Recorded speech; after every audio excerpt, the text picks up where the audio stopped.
Hello everyone, and thank you for joining us for our Game Week 8 review show. I'm Chris, and with me is the other half of the FPL Cougars team, Kieran. Hello.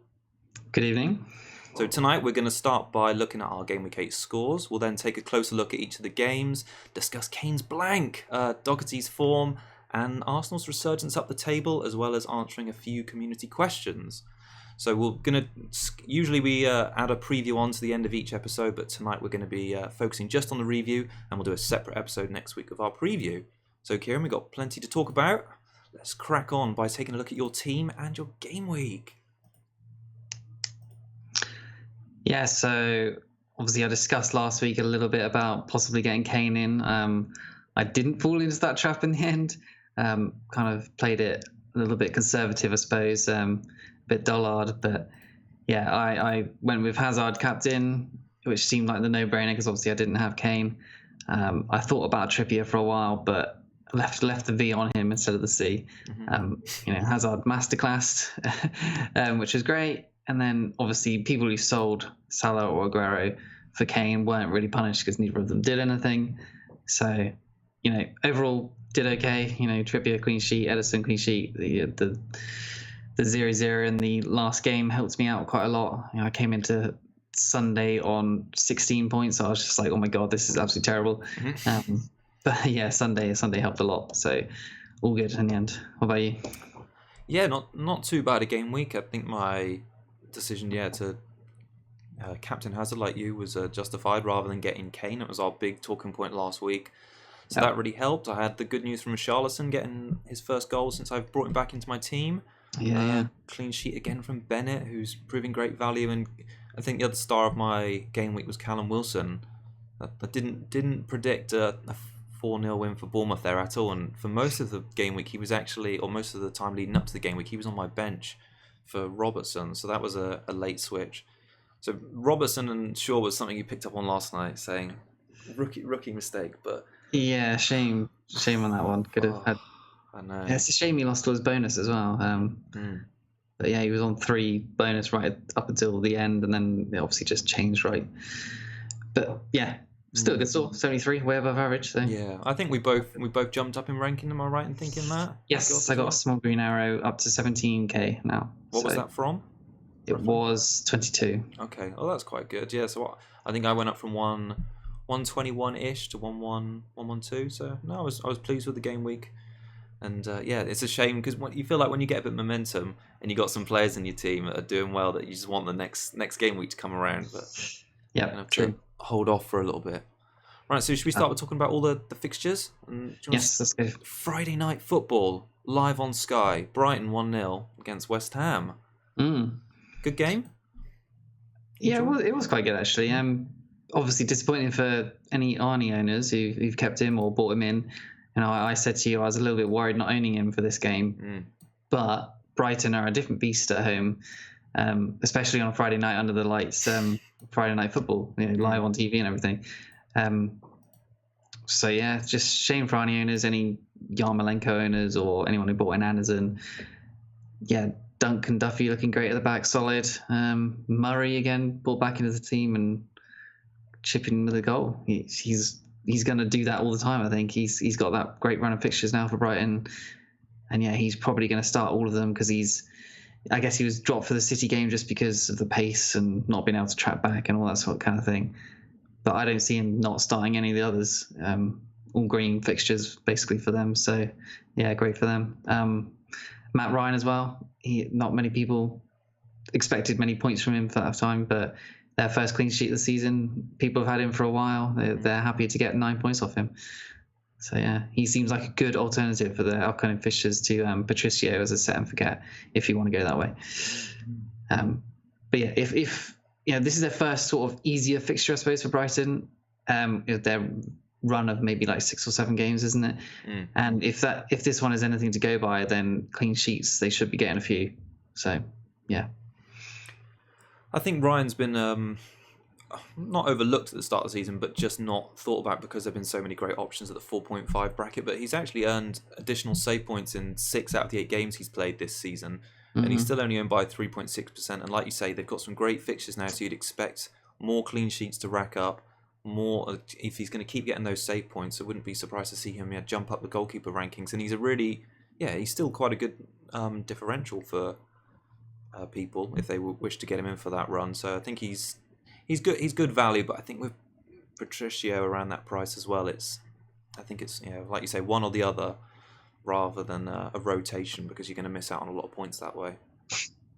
Yeah, well, you can have Ryan and Button. I think Button's 4.0, so 4.5, 4.0 is don't forget. Well, it seems quite good.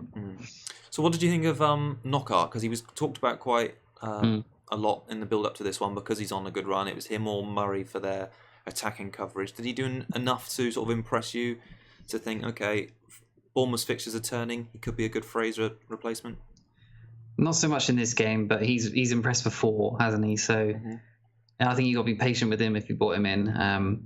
He's going to get returns. He's 5.5. It's not going to be 100% consistent every game. You just got to be patient and hope he gets the returns. He's had harder fixtures where he's got returns.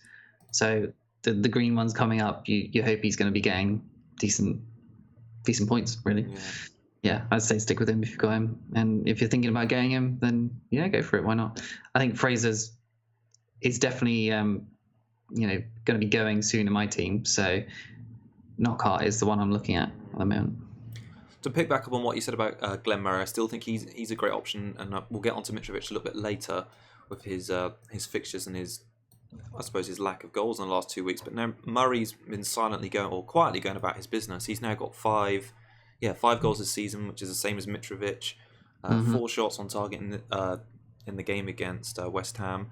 He's averaging quite a lot fewer chances than Mitro per game, though. So Mitro's averaging 3.5 shots per game, whereas Murray's only 1.5. So it's quite a big offset, but it just shows that Murray's being a lot more clinical when he does get those chances, and the fact that he's on pens is quite a bonus, really.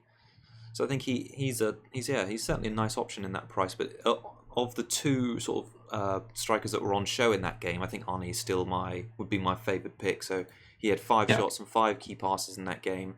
His yellow was a bit of a kick in the teeth for the owners, because I think he was a bit unlucky. He hasn't in previous seasons had a bit of a, not a nasty streak in him, but just like an uncontrollable temper, and he looked a bit. I wonder if he had those 2 good chances right at the end. I wonder if he was still a bit irritated because he was moaning about his yellow card, wasn't he, for quite a few minutes after he picked it up to the ref. So I wonder if that was... he had super easy, well, not easy, but chances that he really should take. Yeah, so I wonder if he was still a bit riled up after that, and he just took him a little bit quickly. But I still think Arnie for West Ham's fixtures is a good pick. Yeah, agree. Okay, so any more you want to add to that one, or should we crack right on? No, let's move on. Okay, well, we're going to talk about Burnley-Huddersfield next. 1-1 it finished, and I think I'll start by just saying that Burnley again. Okay, so I talked up Goodmanson, didn't I, last week? And I said he's a good option, and he's provided another assist in that game. So he's now only 3 points fewer than Salah this season, and he's played 120 minutes less. So he got 2 key passes in the game against Huddersfield, one of which led to the goal. He's a sort of Maddison type player in that he's just sort of trickling along. He doesn't seem like he's the explosive type. He's going to get a couple of goals a game because Burnley just don't do that. I think they had 3 shots on target in this game. So I mean, for him to have a big game, I think that'd be quite rare. But he's in the Maddison sort of mould in that he'll trickle along. He'll get the odd assist, maybe a goal every now and then. But when I was comparing the points to see he was only 3 fewer than Salah, I was like, wow, okay. It really makes you see there's a big offset in terms of what Salah's providing for his value here. That's depressing, honestly. Right. It is, yeah. Yeah. Was there anyone that took you? Would you consider him, or is it like me? Do you think Burnley are a little bit too not defensive, but they're just not attacking really?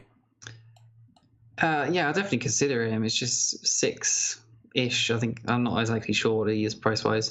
But that sort of 6 area is just, I think, too expensive for him in a non-attacking team, really. If he was cheaper, then I would like him. Yeah. But if I was going to go towards 6, I'd try and find 0.5 if I could-ish to get for Richarlison or something like that. Yeah. It just Burnley in general, nah, it's not for me, really. It was quite. I mean, talking about goalkeepers again. So we talked about Ryan in the last game, and I'm just going to bring up Hart now. And this is just because I've got Hennessy, 4.6. I think he's worth now. And after this game week, Palace have some tough fixtures coming up. Yeah. And Hart is a goalkeeper I've been considering. They've got some tougher fixtures coming up. They go away to City next, and they play at home against Chelsea. But this was actually the first time this season Hart didn't get any save points. So it shows that, as well as these clean sheets he's been racking up, the reason he's so high up the standings is he's just making some great and important saves. And obviously, the more saves he's making, the more bonus or baseline bonus he's racking up, and it just leads to more saves, more bonus. So I think it's a shame that these two fixtures for him don't align with Crystal Palace's bad run of games. So otherwise, he'd be one I'd be picking up there. Would you go Hart over Patricia or Ryan? Would you? Well, I think he's an option. So talk about I'm always a bit loath to double or even triple up on a defensive team. So we'll get onto our transfers next week, but it's likely that I'm going to have 2 Wolves players ahead of or in game week 9. They'll both be defenders. So to change Hennessy for Patricio would mean triple up at Wolves. But if they're keeping the clean sheets, maybe the triple up is the right. I mean, I wouldn't play them all every week, but maybe it's the right way to go. It's scary having 3 of your probably 4 or 5 defenders being on team. Worrying, but could be great at the same time because they're in clean sheets for fun. So, I was going to talk about Tarkowski. Obviously, I was thinking about getting him in. I think it was the week before last for when Kane had Huddersfield. I was thinking of getting Kane. Obviously, I got Trippier instead, just for Mendy. And obviously, Tarko's had 1 point and maybe like another 1 point. So obviously, the swing in Trippier compared to Tarko and Kane has been pretty good. I'm happy with that, and I didn't have to take any hits, and Trippier's done really great. So I'm not sure I'm going to keep him for next week yet, or for 2 weeks' time for the West Ham game, because that's not easy at all. I'd be worried he wouldn't keep a clean sheet in that, but we'll see what happens. Think about Mendy and stuff like that.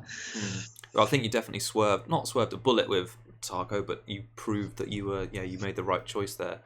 He did have 2 really great fixtures on paper, but to get injured and then obviously to concede against Huddersfield at home was a bit of a surprise. So to concede in both of them, Huddersfield and Cardiff, it's just would not have expected that really, but maybe I should have, considering their season is pants. They showed a little bit of form, didn't they? Everyone thought, well, it was that game against Bournemouth at home where they battered them 4-0, and with those two late goals sort of making it seem a lot more of a beating than it was perhaps. But they've had a back-to-back fixture to sort of build on that, and it's been a bit underwhelming really. So to move on, should we talk about Crystal Palace, who I've just mentioned, and their dreadful upcoming run of fixtures? But let's start by talking about the little Irish angel called Doherty. So he's now scored, in his last 4 game weeks, he's got 12, 2, 12 and 15. Okay, so the 15-point haul in this game was thanks to the only goal of the game, max bonus, clean sheet. So I had a look through his playing career with Wolves to see what we can sort of expect. So he's now he's been playing there since 2010, and in each of the last 2 seasons in the Championship, he'd scored 4 goals. And so I think he's now up to 1 goal for the season. So we can expect at least 3 more if we bring him in now. So just think about that and all those clean sheets. So he's now 8.6% owned. Do you think he is essential? Essential, maybe not, but Wolves defence, probably yes. It doesn't have to be Doherty, because obviously Johnny managed to get a goal the week before. Bolly is a bonus magnet. And Bennett is just great value. So I wouldn't say Doherty is 100% essential, but if you can get him, then do it. It seems like a no-brainer. Obviously, I was bigging up Johnny last week because I like Johnny a bit more, but Johnny's done nothing this week, and Doherty's got another a goal and loads of points, and so I'm swinging that way now towards Doherty. He's he's the budget Alonso, isn't he? 4.6, I think he's gone up to now. It's great. So has his 15 points just blinded you to the fact that he's better than Johnny now?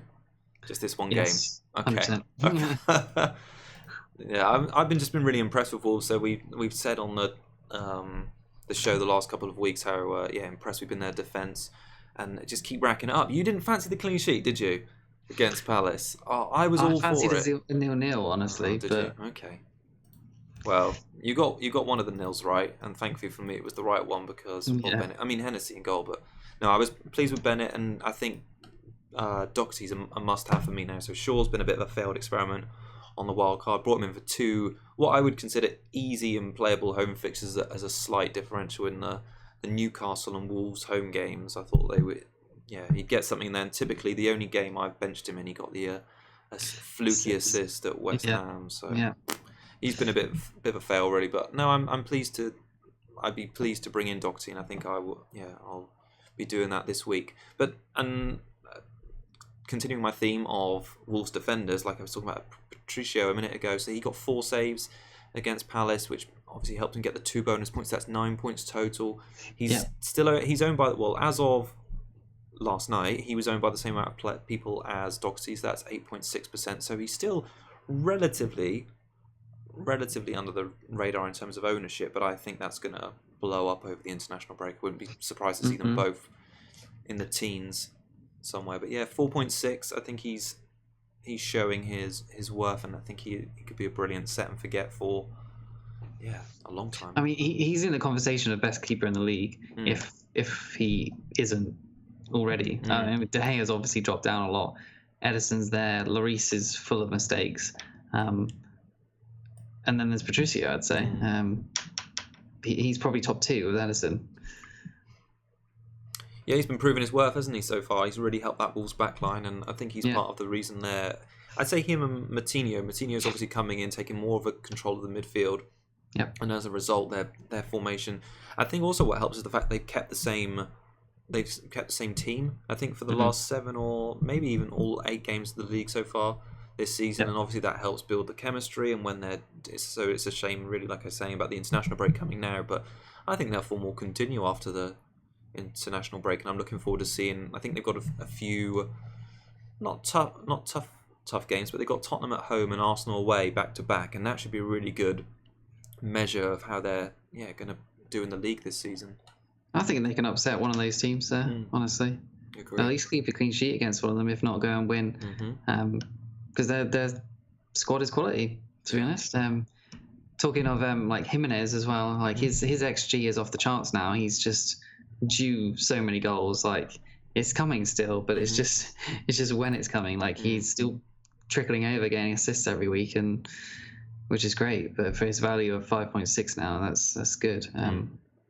I still want him, but I don't know how. Maybe Mitrovic goes because of his poor form at the moment. But we'll see. Yeah, it's a tricky one to work out because, like you say, he's offering such good value. He's getting returns, and he's only 5.5. But it's how do you fit him into the front line? And we're going to talk. One of our community questions a bit later is about if you could pick any 3 in your front line. And I think if you were going to pick again from now, I think he'd be a strong contender to be in there, really. So I just want to talk about Palace's fixtures before we move on. So Palace's fixtures coming up after they play Everton away this weekend, which is already a tough game. They play Arsenal, Chelsea, Tottenham, Man United, back to back. Okay, so there's trouble there, and Hennessy in goal. I think I'm gonna have to get rid of him for that and make up some ground, get some clean sheets. But I think another person who's very highly owned and is probably going to have to go is Wilfried Zaha. So he's still owned by 22% of people. He's now got 3 goals and 1 assist. He's 7 million. And if you think back to the start of the season, you and I both were really interested in Palace because all the way up to game week 9, which is coming up this weekend. Coming up next, they had a great set of fixtures, and they only played one team. I think it was one team from last year's top 6, and that was Liverpool at home. And I think he missed 1 game, didn't he, where he was injured. But to only get the returns he has done, 3 goals, 1 assist for 7 million, I'd be expecting a lot more. And what's really bringing his total score down as well is his average shots per game. So he's only averaging 1 shot a game, which, considering those brilliant fixtures he's had, is a real worry. So I think if you're going on the fact he's now going to come up against teams with a stronger defence, those returns aren't going to get any greater. So I think it's time to, if you haven't already, with Zaha, might have to be leaving your team. Yeah, I think he could still obviously get goals in those games, but there's lots of other options around that price. And if you could possibly find 2.5 to get to like Lacazette or something like that, then you're laughing. Yeah, I think you are. But yeah, I think you probably are. Time to get rid. Same with Van Aanholt for me. I think his time is pretty much gone. He's got 2 goals. No, not 2 goals. 1 goal and 1 assist in those 9 great fixtures for someone who's supposed to be doing bits every week. It's not been good enough for 5.5. He's just, his time is up. I think. No, I think it's the right time to move on. So I think, him. Well, there's plenty of options in striker positions and a defence really for better value and better point scoring really. I think Wan-Bissaka's going to stay though, just as a value defender that plays. If you're on your wild card, definitely don't get rid of him. Like, if you're trying to upgrade him, like, how are you going to get the person you upgrade into your team? You're going to be playing like, I don't know, 5 defenders, something like that. You'll be benching people that you don't want to and miss out on loads of points. So yeah, I'm keeping Wan-Bissaka for the long haul. Even in these fixtures, that doesn't matter. He'll come on and get 1 or 2 points. Fine. No, I think you're right. You're bang on. It makes sense to keep him. He's cheap. We've had him since the start of the season. He's playing. No, he's a good pick. Yeah. So Leicester Everton.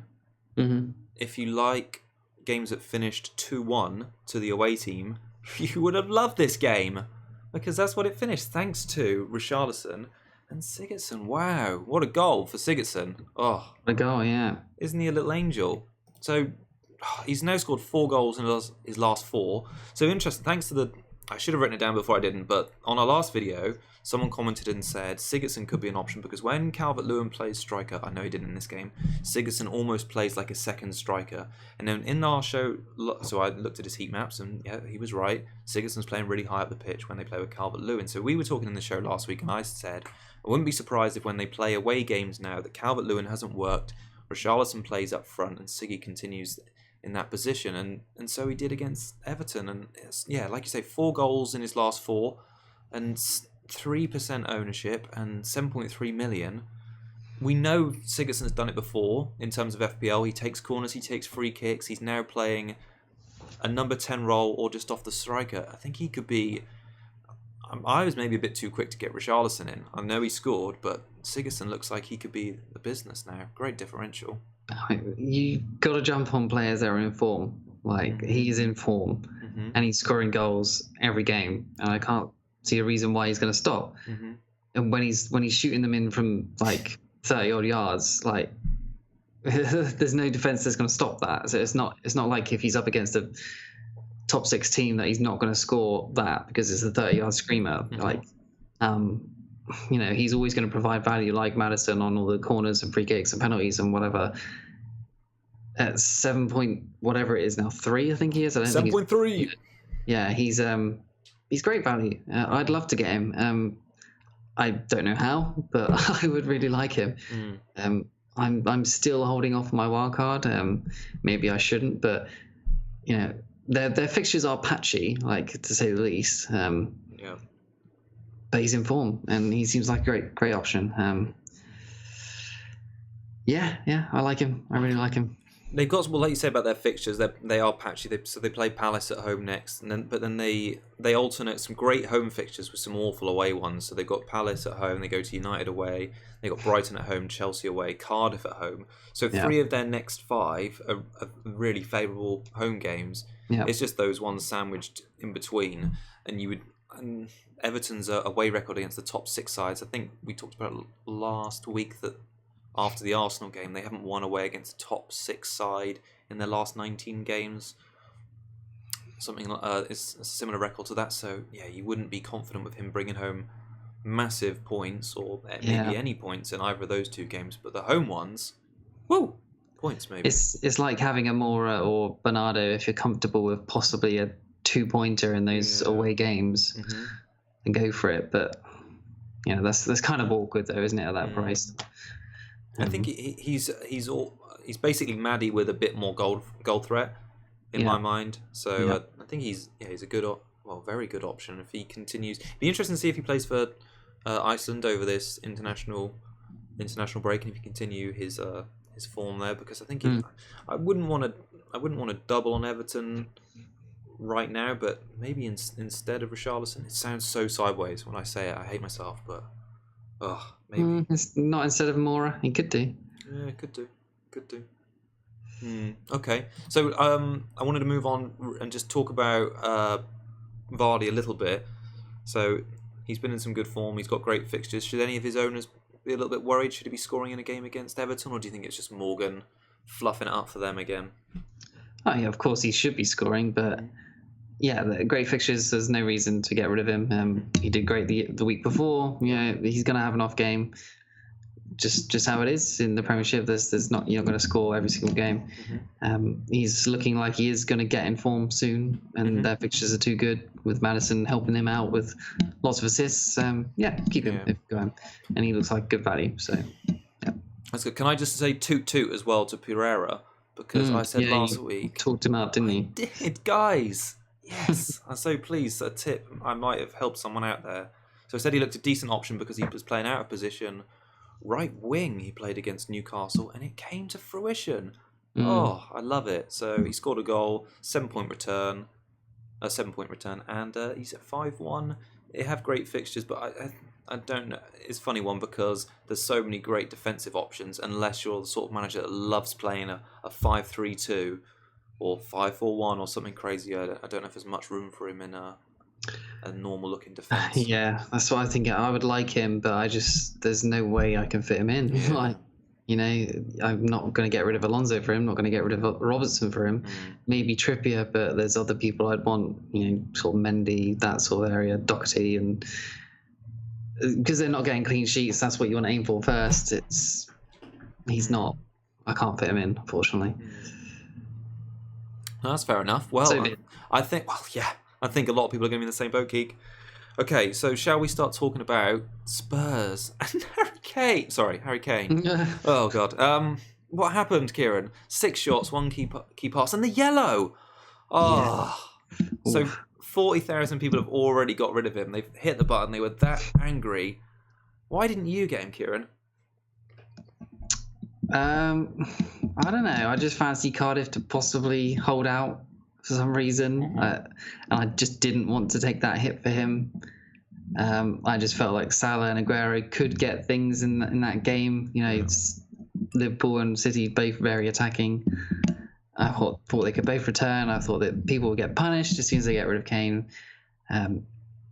Just classic troll, like FPL-ness. I've been trolled by him before in the double game week last year. He had 2 great fixtures, and I triple captained him, and stuff like that happens. So people triple captained him this time round for this Cardiff game, and people got 3 points off him, and that's just got to feel bad, hasn't it? It's got to feel painful, but it was the right call for people. If they wanted to get him, if they could do it for free, then I would have done it as well if I could have done it for free. Just how it goes sometimes. You can't really think too much into it. On another day, he could have got a hat-trick. He had a really good headed chance. He could have slotted away 6 shots. You can't really ask too much more from him, really, apart from just slipping some goals in the back of the net, really. What do you reckon, Tim? Well, yeah, I laugh because, like you, I was really worried. We thought that it was going to be anything was just it's going to be damage limitation, and as soon as the match started, I just thought, okay, my rank's going to drop. So, the main reason I didn't bring him in was because I didn't have 2 free transfers. I didn't fancy a -4 to get him in, and then because I'd get rid of him because they had difficult fixtures afterwards. So it was a difficult watch, but to see him finish the game with 1 point. Obviously gutting for all those that brought him in and captained him, because like you say, on paper you'd think fantastic fixture, prime captaincy option of the week, as well, after considering his goal and decent-ish performance against Barca. I thought he looked lively, took his goal really well, and you think, okay, they're going to be in form here, but they have a little bit of I sound like I'm clutching here, but they have a bit of history of dropping off after Champions League games in the first Premier League, especially when they play on a Saturday after they play. So Yeah. I was hedging anything on it, and it just came to pass. But yeah, I just went out, did not look at my phone, did not look at the score. I was very worried. When I saw the notification of Dyer and I can't remember who got the assist, Sanchez, just neither relevant to FPL, and I was just like, okay, they scored in the first 8 minutes. This is going to be a rout. I'm really, really worried now. But it just didn't come to fruition. He didn't get anything, and just got a yellow card instead. So, like I said earlier, the people who got him weren't punished because Aguero and Salah didn't do anything anyway. So be it. That's just how it happens sometimes, and just got to move on. Yeah. I think if you've got him, by the way, keep him, because West Ham, terrible defence. There's no reason he can't score a hat trick in that one. I'd probably captain him if you got him for that. Okay. Yeah. Well, my cover in this game was Lucas Moura, so I was really disappointed to see the stats afterwards and the highlights. So he had 6 shots, which is the same as Kane, and he had 2 really good chances in the box. So, I was irritated about that. But that was his last performance in my team, so I got him on my wild card, and he's got me a really consistent returns of 2-2, or 2-3-2, or something like that. And it was a shame, really, because he had the fixtures on paper to do something. After he played every game, and he played second striker against Brighton, Huddersfield, and Cardiff, and to get no returns in those games is real disappointing. So I think I'm gonna move him on now, and I'm more than likely gonna go for Maddison because of Leicester's strong fixtures. But Sigurdsson's making a case, but I think it's likely going to be Maddison. I also just want to say that Cardiff's 11-point target for the lowest Premier League team is looking on, isn't it? Quite possibly, Looking on. Keep it going, guys. I did want to mention rules. I don't know if you saw that. I did. I've actually got it written down. Absolutely horrible. Shithouse. Yeah, I've got written down. Just no place for that in football. Just did not go anywhere, any effort for the ball at all. Just took the guy out. It's just terrible, shocking from him. Like, should be banned for 5 games for that. 5 games? Not 5 games, obviously, but how many games? He's not injuring the guy, sure, but he's just taking him out like fully. I don't want to see that shit. Moura looked at him like, what was that? And I was like, Moura, are you okay? But he was all right. And then Warnock coming up afterwards saying, I didn't see anything wrong with it, really. Yeah. Like, he didn't try and injure the guy. Just, really? Yeah. Anyway, carry on. Back to the FPL after, I agree, though. Trippier bonus points again for you. So we were talking about the move last week may have been Trippier captain. He took corners, 1 big chance created. Were you close to the captaincy? But I just fancied Hazard in the end. It's form of his life, so I couldn't really look past Hazard in the end. Yeah. You did have the vice on him. So kept the vice on him just in case Hazard didn't play. I mean, it would have been okay return, 14 points, doubled it. So, would have took that. Are you going to keep him for the next run of fixtures? That's the question, isn't it? I'm not sure, honestly. He could easily keep a clean sheet against West Ham, but then it's 50-50, I'd say. Yep. I would probably get rid of him after that to look at someone else. Maybe Mendy. Maybe a double up on Johnny. I don't know, but he's given me nice returns so far, so I don't really see a reason to definitely get rid. He's only a cash cow at the moment, I suppose, if I want to downgrade and get someone like Arnie in for Kamara or something like that. That's the sort of move I see. I'm thinking of. But I kind of like the 4-4-2 because I don't like the idea of having to bench someone that isn't that's got kind of like a nice value to them. Yeah. I think the 4-4-2 works for me, and I would sort of possibly downgrade Mitrovic to Jimenez, something like that, and then upgrade someone in midfield. Maybe like a Fraser to Richarlison, that kind of thing. Okay. That's what I'm thinking. I like the 4-4-2 at the moment, and it's Aguero down as well because he's not doing much, and someone like Lacazette, that kind of thing. But we'll see. We'll talk about that in the preview, I suppose. Yeah, lots of options there, I think. So yeah, plenty to work with on that one. Yeah. So Watford, Bournemouth, Yeah.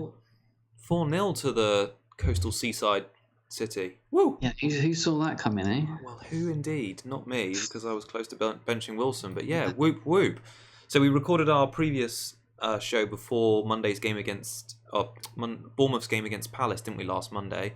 So I wasn't able to rant about him missing that one-on-one with Hennessy and getting a big return. Because if he'd scored that goal, he would have got the assist as well, max bonus. I would have been laughing, but had to wait, and I'm glad because good goal, 2 assists.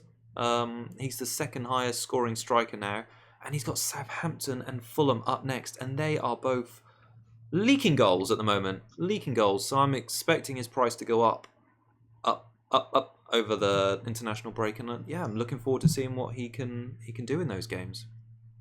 Yeah, I'm a bit jealous of not having him at the moment. Even King, just having Fraser is 4-0, and he didn't get much other than an assist is disappointing, honestly. And then he got taken off for Stanislas as well, which is slightly worrying because Stanislas is a great player, and Fraser's played all the minutes, and Stanislas might start getting to look in for some starts. Yeah. So there's 2 fixtures, like you said, of nice green, where they look like they can get some goals. Then once that's up, Fraser's straight out for me, I think. Mm-hmm. Yeah, but they have like you say, good fixtures, and then they turn a little bit, and I think that's the. It's funny because before this game week, I had that game. I think it is around game week 11, isn't it? They play Man United at home, Newcastle away, then they play Arsenal at home. So and then it gets a little bit more tricky after that. But I'd had game week 11 as the one penciled in to get rid of Wilson. So now he's right back in my thoughts again, and good performance, and King as well. So that was his highest scoring game week of the season. He's 6.3 million, so he's still dropped off a little bit since the start of the season in terms of price. Own boy 4.7, but those two really boosted their profiles in that one. I think a lot of managers are going to be looking at them, and I think they're good picks, certainly for the next 2 games, because you would expect goals in that. I suppose you call it a derby, don't they? Southampton, and game against Fulham, who are also just leaking goals. So I mean, they're very streaky as well, aren't they? Like when they had that 0-4 against Burnley, and then they go and beat Watford, who have also had a great start to the season at home, 4-0, and you're just like, what? You know, it's just really odd. So they could easily just blank against the next 2. I can't remember, it was Fulham and Southampton, wasn't it? Yeah. They could easily blank in that as well. You brought them in, you'll be really disappointed and cursing their names, but you wouldn't think so at this point. No. You'd hope they get points. I think it's a difficult one to judge Watford on as well, this game. Obviously, they played most of it with 10 men, so it's a little bit difficult to give any sort of tips from a fantasy point of view. I think a lot of managers brought in Deeney and Gray for this run. They've still got great fixtures coming up. They've got a difficult one coming up next, actually, away against Wolves, but then they've got Huddersfield, Newcastle and Southampton, so you'd expect them to sort of pick up. But since their solid starts to the season, they've dropped off a little bit. Hollybass got his yellow, didn't he? Yeah. So he's banned. Yeah, he's banned for the Wolves game. So Hollybass plays on the left, doesn't he? So Matt Doherty, woo! Yeah. Running down the right there against the Kiko backer. Firmino will come in for him, I suppose. Yeah. So I remember having him last year, and he got he was getting all returns all over the place, and then he managed to get a ill or a red or something, and he was just cursing my team on my bench for about 5 or 6 weeks. Just couldn't get rid of him. I remember, you were not happy. No, I think I got him on a wild card actually, and then he got injured and red carded. Yeah, I think stay away from him if you're thinking of getting him instead of Hollybass. Yeah, I don't know. I think I'd be a bit wary of Watford's defence now. They've looked a little bit. Especially with Capelli out. Yes, I agree. Yeah. So I think that Wolves game's come at a bad time for them, considering how well Wolves are playing. Yeah. But the 3 games following that, I think they've got a great chance of getting back on the board. That's why I'm tempted by Jimenez.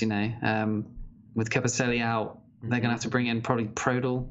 He's not great, is he? Nope. And then no Hollybass as well. He's not as a great defender, but I don't think Kiko Firmino is either. So and Jimenez is just promising goals. Yeah. Watford haven't battered a team yet, though, have they? They haven't won like 2 or 3, have they? Not really. They've won. They've had a couple of 1-0s. Yeah. And a couple of They're there for the taking, aren't they? Yeah. Who was it? I think it was Burnley, wasn't it? They had like, was it 20 odd shots? Did they just they just won 1-0 or 2-0? Anyway, so yeah, until they batter a team, yeah, then you'd be really jumping on their assets. Yeah, striking ones are due to batter a team as well, aren't they? So could be Watford. Could be Watford, yeah. Yeah.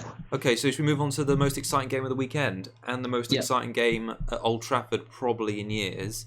Man United 3, Newcastle 2. Oh gosh. So yeah, shall I just re-talk about my Shaw decision very, very briefly? Sure. It was Newcastle. There we go. So it was Newcastle. Yeah, they hadn't won they hadn't been leading, had they, at all in the season until they scored at Old Trafford. That was the first time they'd been ahead all season.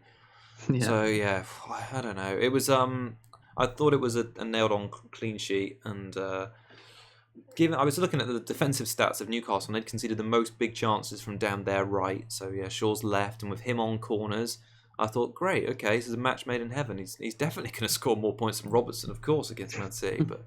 Yeah, no.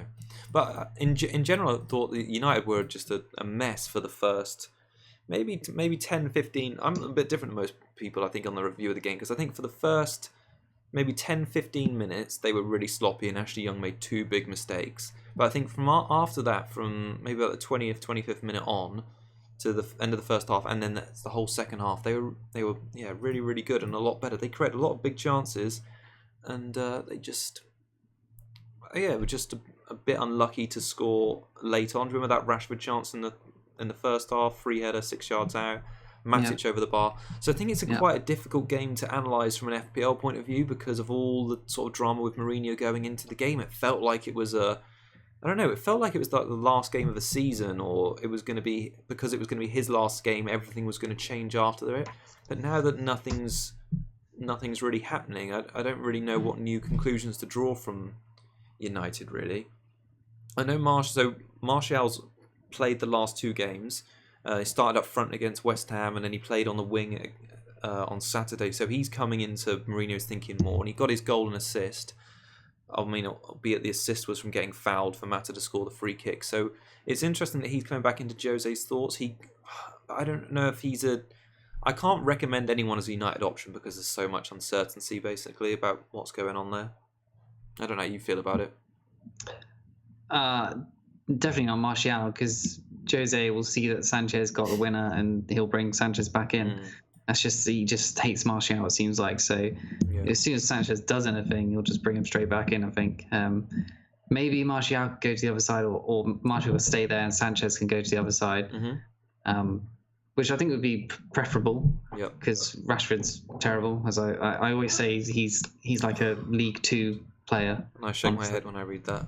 He's a Championship at best player. I think he's terrible. Sorry to Marcus Rashford, I like you. But yeah, there's not really much FPL wise for United at all. Kennedy looked decent. He had that great finish, honestly. If he can continue to do that, their fixtures have turned now. He might be someone to look at. I said Mutu looked really lively. Yeah, he did. Yeah. He looks good for his goal. If he can continue starting, he might be an option.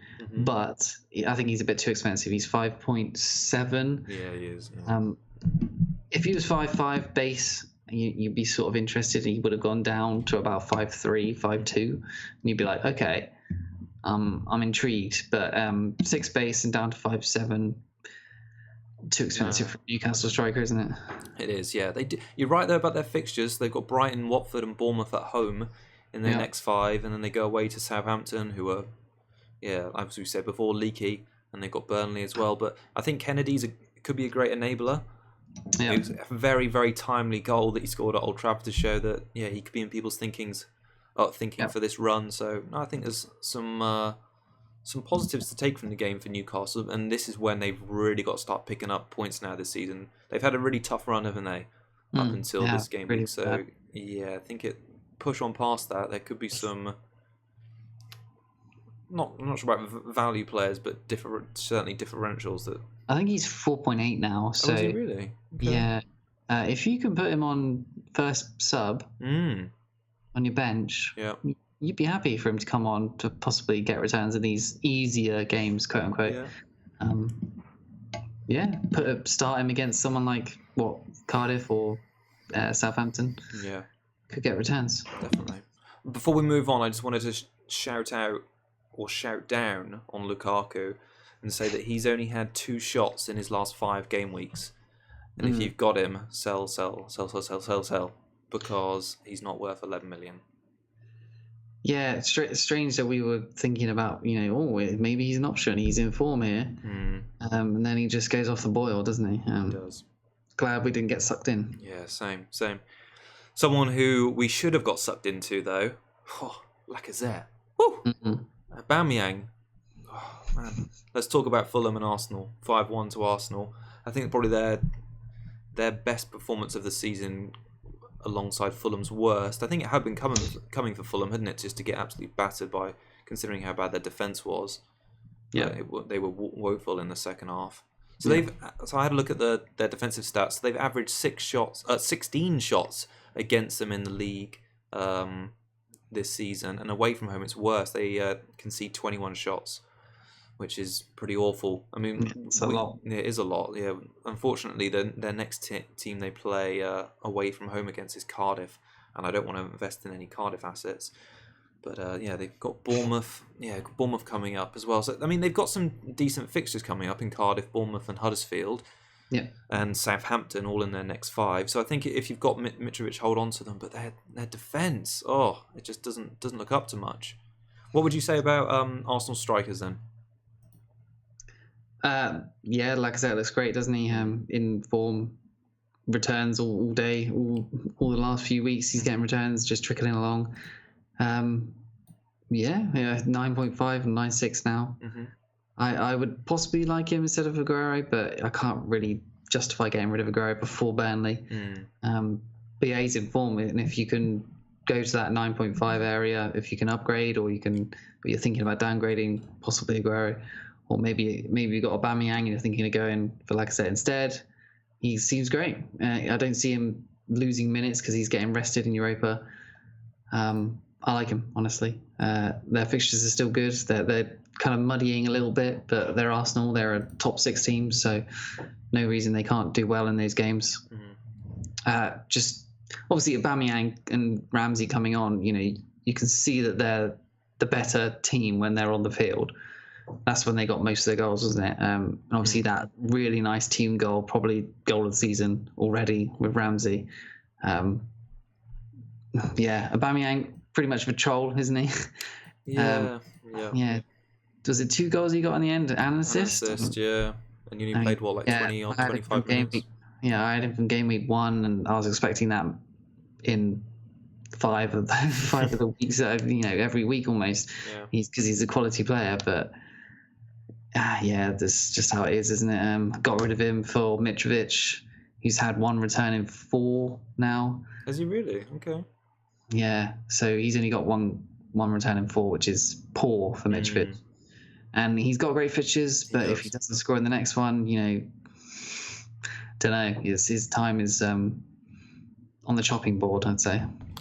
He's such an interesting one because he's still managing so many shots per game. He is their focal point. Obviously, Schürrle had got the goal from a great Vieto ball, and Schürrle's still having lots of shots as well. I think he had 7 against Arsenal. But Mitrovic, just up top the main. Yeah, I think he's going to be the main guy. I think is he now the 2nd or 3rd highest scorer in the league this season? I think he's still quite high, but like you say, with those fixtures, he's worth keeping. But it's certain if he's not producing the goods against Cardiff, Bournemouth, and Huddersfield, then it could be a timely switch to Arnie or Glenn Murray. So I just also want to say about Lacazette. So Arsenal now won 6 wins in their last 6, and Lacazette's returned in all of those games. Yeah. I was going to ask if it's too late to get him, but I really don't think it is. We're going to talk about the strikers a bit more detail in our community questions, but with Aguero seeing all these reduced minutes and Lacazette generally playing 90. I think it will close to. It's not like he's being subbed because he might be injured, and he's generally been rested for the Europa games, hasn't he?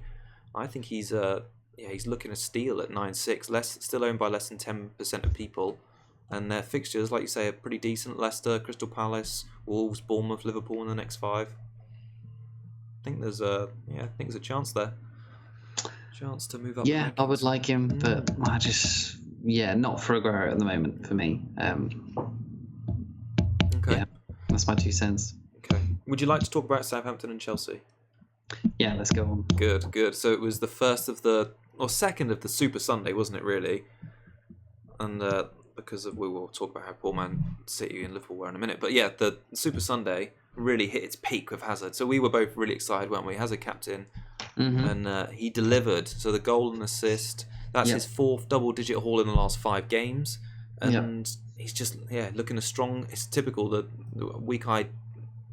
other time I captained him was the way against West Ham. But yeah, he's looking really, really promising. Well, not promising, more than that. He's delivering, and delivering in a great way. He's on track to have his best Premier League season, I think, in terms of FPL points. So his best is 16 goals. So 16 goals. Okay. You'd hope he gets above that. Yeah. Honestly. So he's already on 7, isn't he? Am I right? That's 7. Yeah. So his ownership now up to 45%, and he's returned in every game but 1. Yeah, there's no one really else in the midfield area at all that's returning like he is. If you don't have him, you need to get him. He seems like he's this season's Salah. If he, maybe he's not going to get 30 odd goals, but if he can get 20, 22, 23, something like that, then he's value, isn't he? Obviously, he's gone up by quite a lot. Yeah. If you're looking to buy him, he's something like 11.3 now, which is quite a lot, obviously. But for that price, he's performing, so you can't really not have him because nobody else is getting anything like him. So, yeah. So, also to pick up on, after Hazard's brilliant stand-up performance, basically, if you haven't got him, get him. I think he's going to be top midfielder, or maybe even overall top point scorer this season. Chelsea's defence is continuing, I think, to provide great investment as well. So that's the 5th clean sheet of the season for them. Alonso is only second to Hazard in sort of like overall points. We had one of our community questions was from Pavel Litovec. I think I hope I'm pronouncing that right. But he asked us is Alonso still worth his price? He's had him in my team. He's so expensive. No goals, no assists in the last few weeks. What do we think there? I mean, hard to say. Like, he isn't getting his attacking returns. Yes, I think he's not returning his last 4 attacking wise, but value wise, yes. If you're just looking for a clean sheet, then you're going to look towards Wolves. Yeah. So 6.7 or 6.8 that he is value wise, it's not great if he's just getting clean sheets. But it's Alonso. He's not had a chance for any free kicks yet either. Like, he's always got that in his bag. He's always got a cheeky goal. I was confident he was going to score in this game. He obviously didn't. He had a nice shot that he could have scored from. He just got blocked at the end. But yeah, the promise is still there. He's still Alonso. He's gonna get more attacking returns. Like, it's just, if you really want to downgrade, then you can, sure, but you'll probably miss out. You'll probably regret it. I'm with you. I agree. I think it's the fear of missing out when it comes to Alonso. Chelsea are strong. They look like they're at least on for a top 3 finish this season. As we say, second best defensive record in the league. Appreciate that he's expensive now, but I mean, if you got him when he was 6'5", 6'6", I think he's still offering good value. When you compare, you may be looking at it from a defensive point of view, like you think I can get more value in my defense, but then when you just compare him to another player in another position in your team, so for example in my team, if I compare him to Richarlison or Callum Wilson, or even Mitrovic, because I think Mitrovic is 6'9", isn't he now? Maybe even Mitrovic is 7. 7, yeah. I think if someone said to you, would you rather have Alonso or Mitrovic, Callum Wilson or Richarlison in your team, you'd say Alonso every time, wouldn't you? Because he offers the promise of clean sheets, and he's attacking and he plays for a top team. So I think when you look at it that way, it's its security as well as the goals. I mean, if you are if you are that set on getting rid of him and you want to take a chance, I think there are other premium defenders. So if you haven't got Robertson's a great option. If you haven't got Mendy looks like he's coming back. So there's two there. If you like playing with, or even Trippier, you like playing with one or maybe two premium mids, and you want to change Alonso out. Even Rudiger, he's a good bonus magnet. Mm-hmm. I like I said, I think in the last video that I'm tempted to double up on their defense, and Rudiger is a good option. Getting 90 minutes every week solidly, and bonus, and has a goal in him as well from corners. So yeah, I like their defense. Kante, Jorginho, Kovacic, or Barkley or whatever in that midfield is just solid as nails, and nobody's getting near their goal, really, are they? So, although Ings had a couple of good chances, but I like them. Yeah, I was going to say Ings and Southampton had a difficult day, didn't they? Really, yesterday he had that fantastic chance when it was 0-0. Yeah, like 3 yards out, blazed it over. I think he's still a good pick, but Saints just don't look like a good team, and I think the fact that Mark Hughes has been changing the formation around, like playing 3 and then 4 at the back, that must be confusing for some of those players. And it obviously the first maybe 25 minutes, 30 minutes of the game, they just didn't have a sniff, did they? And it was all Chelsea until they figured it out. So if the players are confused about playing a formation, that's not going to help Ings' chances. And if he's not returned in his last 2 games now, Wolves and that game. I appreciate they were difficult games and they played Liverpool before that. But if he's got some decent-ish fixtures coming up, so they've got Bournemouth and Newcastle, Watford and Fulham in the next 5. But I think Jimenez, like we've said, we've name dropped him a lot of times. I think he could be the option in there. Yeah. So the final game, have you got anything else you want to chat about with Chelsea or Southampton? No. Okay. We covered it. Yeah. Okay, we have covered it. Very good. Very good. All right. So the last game of the game week, the much anticipated Liverpool Man City. Oh God, it was so awful. I really didn't enjoy it. What did you think of it? I wouldn't say it was awful. Like, it was an interesting defensive game. No. I would have liked Salah or Aguero to punish people who got rid of Kane. That would have been nice to see, like selfishly anyway. But they didn't. Aguero got his yellow card, annoying, and then he got taken off for 60 minutes. Yeah, whatever. Mendy coming back, kind of see what's happening. He's been training, and then Sane has been so good and gets benched straight away. So that kind of shows you how Mendy is integral to that team, I guess. Yeah. And I'm tempted to get him back in straight away and double up on City defense, which did really well for me when I had it. Mendy's going to start getting returns. Obviously, he was against Liverpool. But yeah, he defended well as well, which I was, you would think that was slightly suspect for him, but he defended well in that game, so good for him. Salah obviously disappointing again. The extra point for being a midfielder is nice. Didn't get a yellow card, but yeah, Robertson and Ederson with clean sheets and 0-0.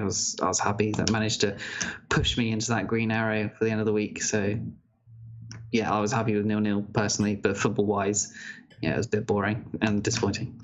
I think both teams looked tired, didn't they? If you compare the quality in that game to Liverpool and Chelsea last weekend, it was just a different world, wasn't it? So I wonder if the Champions League has had a bit of an effect on all the players, really, because I think they both played full strength, didn't they, in the week, pretty much.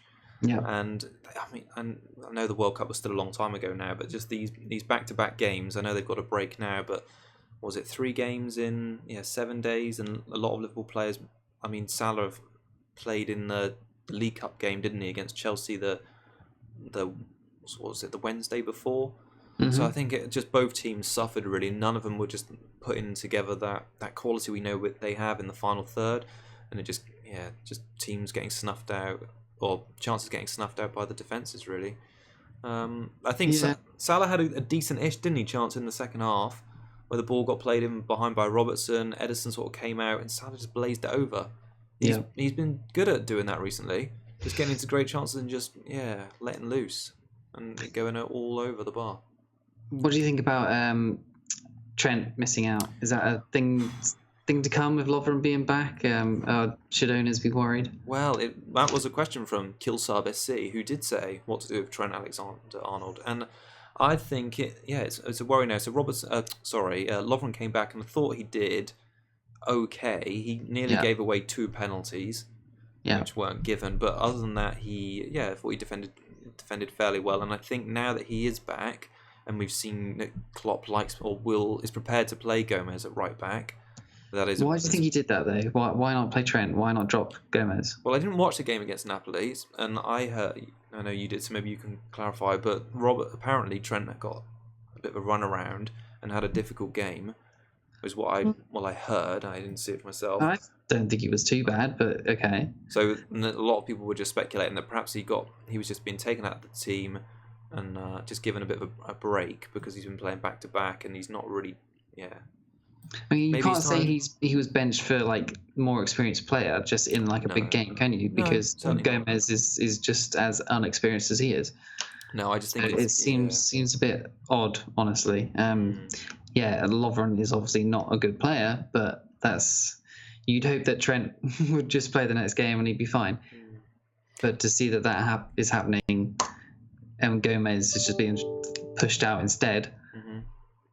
Worrying for him, honestly, and worrying for owners. A lot of people did bench him anyway, so they lucked out in that case. But something to be concerned about, honestly. I think it's just natural sort of post-Champions League potential rotation. I mean, we saw, didn't we? Milner got injured hamstring after 25 minutes, was it? Yeah. So I think that shows. I mean, Milner's not the sort of person that picks up an injury, but that's just fatigue, isn't it? And playing so many games.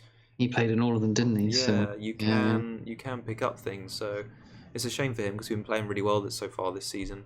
Yeah. But I think if you've got Trent, if he doesn't start, we'll see what he does for England because he might play in some of those games. But I think if he's rested and Lovren plays perhaps for Croatia in their games, I'd expect Trent to come back into the lineup against Huddersfield. I really would. I think he's part of their best. He's basically their best right back, isn't he? Whereas Gomez is sort of like a converted centre back, so he provides. I think I said last week that I didn't think he'd be playing that well, and I don't think he can cross at all, and he seems to give the ball away a lot, and he loses position quite a lot as well, which is obviously apparent in the Napoli game. I think Klein should be given a go, honestly. In my just general football opinion, I think Klein is probably a better player and slightly more reliable. There's going to be Liverpool fans screaming now. But I don't see Klein is a good player, so I don't know why they would be mad about that. You know what I mean? Like, I think what it is Trent's got a lot more potential. So if he plays him, he's going to continue to improve. He's still young, isn't he? English and Well, Klein is as well, but yes, I know what you mean. True. But he's younger. He's got the potential to be a great right back. So the fact that Klopp's trusted him enough to play him in the Champions League all last season, all the way up to and including the final, shows that he really rates him. So I think based on that, he is their first choice right back. But he was just taken out of the team. He's young. He needs a rest. I agree. It's unusual that it's in a big game against Man City, but shows. He shouldn't need a rest. Well, you say that, but I don't know. Sometimes it helps a young player being taken out of the team, especially if, like I read, that he did have a tougher game against Napoli. Anyway, so should we move on to our community questions that got submitted and just run through some? We got a few fun ones. Well, the first of the fun ones from Jano, who messaged to ask what are our views on the striker situation. Seems like there's a lot of options this year, and when last year it seemed fairly limited. So if you could pick 3 strikers now with no point hit, so we're going to say no point hit, and we'll say a budget of 35, so you're not having like 3 premiums, or maybe like 30, so you're not having 3 premiums. Who would you choose, basically? Yeah, it's a tough but interesting question. I think I had to think about it earlier, and I was thinking fixtures-wise, Arnie would have to be in there for me because he looks great and he's talisman theory, and you'd hope he'd be getting goals per game. He's reliable in that sense. Lacazette at the moment as well, form for me. So Arnie and Lacazette, you can't really look past Lacazette in terms of form. Aguero not looking great, Kane not looking great. True. So yeah, Lacazette for me. And then my other one, just because I really like him and I want to get him and I haven't had the chance yet, would be Jimenez. Okay. Just 'cause I think Wolves due goals and Jimenez is going to get a few.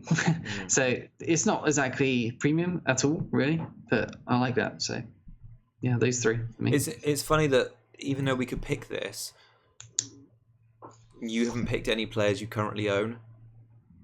So there's none of your players at the moment, none of your strikers at the moment you're really that happy with.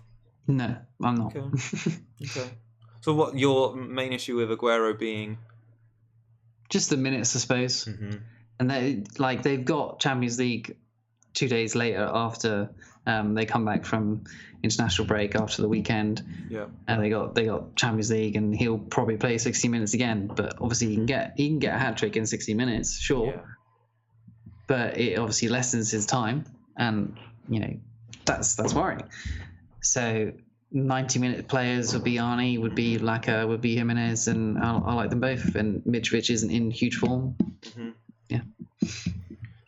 I think mine would come in fairly similarly. So mine's just going to come in mine's going to be a little bit more expensive, but it would be, I'd still keep Aguero.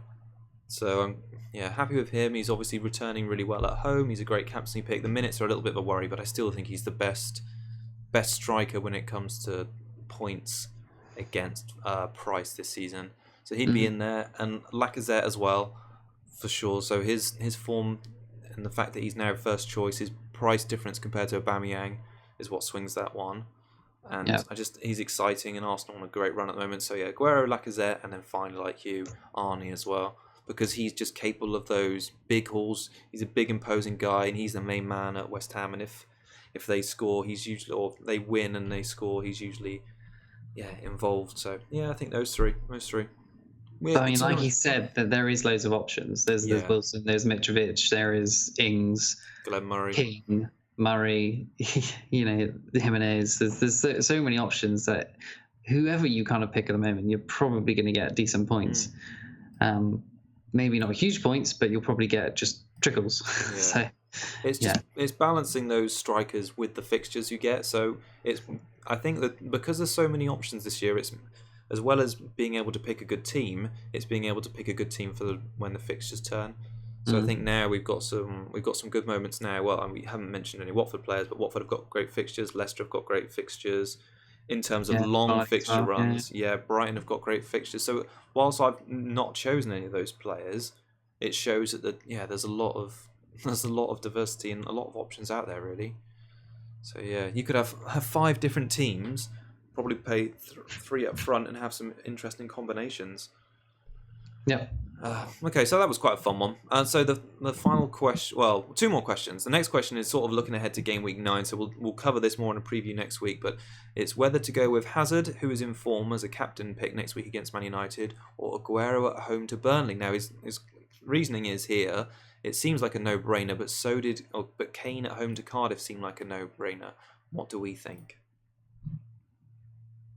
So what do you think? That stumped you. You look stumped.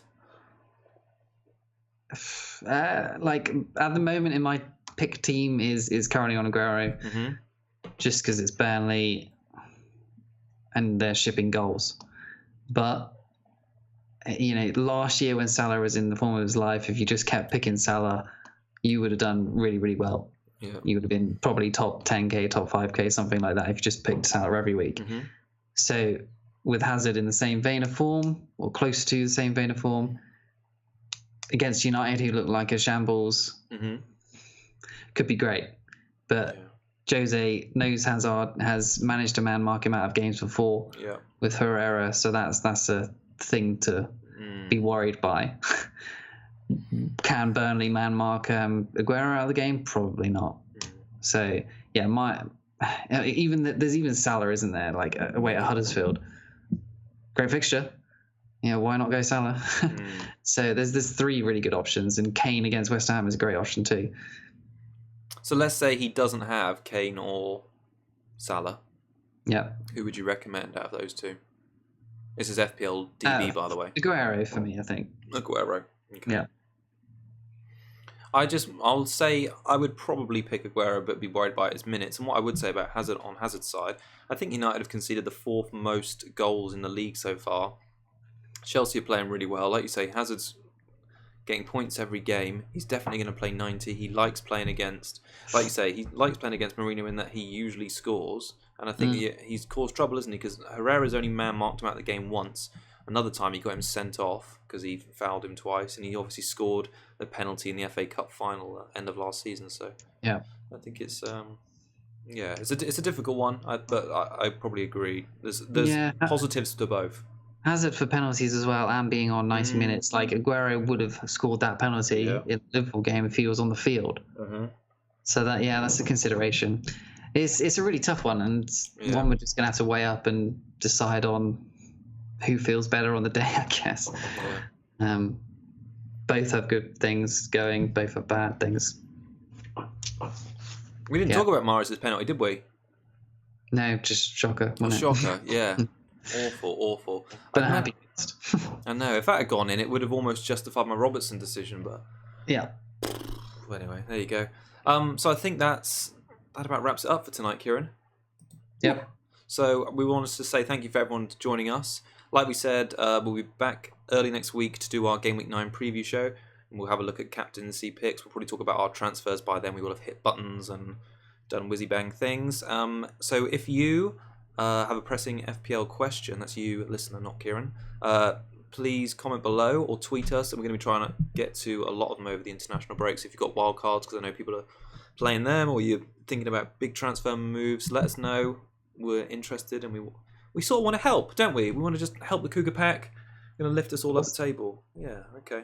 So, I'll link to the Twitter page is in the video description, and we'll try to answer as many as possible. And, if you haven't done it already, we'd really appreciate a video like and subscribe while you're down there. It'll make us really, really happy. Okay, so until next week, it's goodbye from me.